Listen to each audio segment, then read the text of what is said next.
বিজ্ঞানের ক্রমবর্ধমান উন্নতির পেছনে রয়েছে কৌতূহলী মনের নানা জিজ্ঞাসা। কৌতূহলী ও খুঁজে বের করার নেশায় মানুষ আবিষ্কার করেছে নতুন কিছু তথ্য।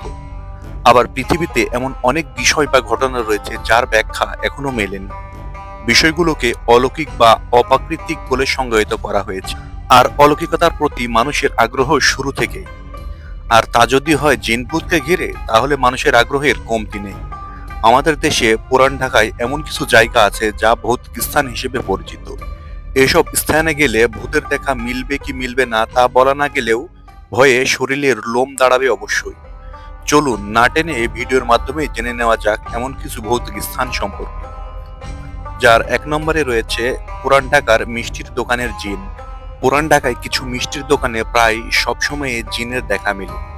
শোনা যায় কিছু লোক কয়েকদিন পর পর রাতে এসে ১০ থেকে ১২ কেজি মিষ্টি কিনে নিয়ে যায়।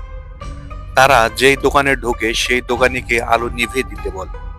অন্ধকারে তারা আসে, অন্ধকারেই চলে যায়। লোকগুলো উচ্চতায় অনেক লম্বা, আর তাদের চেহারা এখন পর্যন্ত ভালো করে কেউ দেখেনি। পুরান ঢাকার বেশিরভাগ মিষ্টির দোকানের লোকেরাই তাদের কথা জানে। ২ নম্বরে রয়েছে শাড়ি পরা বউ। পুরান ঢাকার একটি গার্লস স্কুলের সামনে দিয়ে প্রায় রাত 12:30টার দিকে একটা বউকে হেঁটে যেতে দেখা যায়, যার পরনে থাকে লাল পাড়ের হলুদ শাড়ি। সে কোথা থেকে আসে এবং কোথায় যায় তা কেউ আজ পর্যন্ত শনাক্ত করতে পারেনি। অনেকেই নাকি বউটাকে দেখেছে, তবে সে কখনো কাউকে ভয় দেখিয়েছে বলে এখনো জানা যায়নি। ৩ নম্বরে রয়েছে কেল্লা সুড়ঙ্গ রহস্য। কেল্লার সুড়ঙ্গ রহস্যের চাদরে ঘেরা লালবাগ কেল্লা। এর সুড়ঙ্গ নিয়ে তো আলোচনার কমতি নেই। আজ অবধি এই সুড়ঙ্গে প্রবেশ করে কেউ ফিরে আসেনি। নানা সমালোচনার দুর্গের সুড়ঙ্গমুখে ব্রিটিশ আমলেই বন্ধ হয়ে গেছে।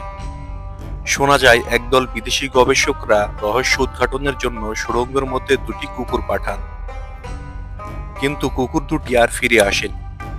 পরবর্তীতে শিকল বেঁধে আবার ২টি কুকুরকে পাঠানো হয়েছিল। তখন শিকল আসলেও কুকুরগুলো আর ফেরত আসেনি।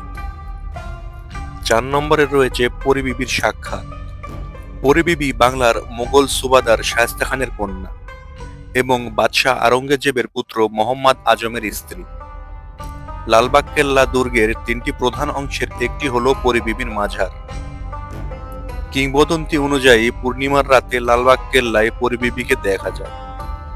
নাচতে থাকা গাইতে থাকা পরিবিবি কখনো কারো ক্ষতি করেছেন বলে লোকমুখে শোনা যায়নি।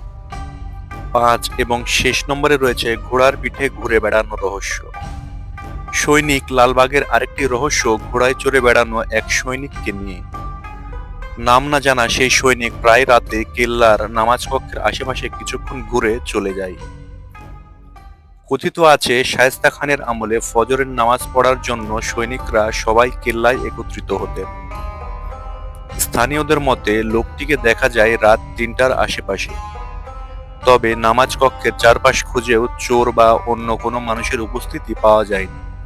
তাই কে এই লোক, কোথা থেকে আসে, পুরো ব্যাপারটা এখনো রহস্যময়।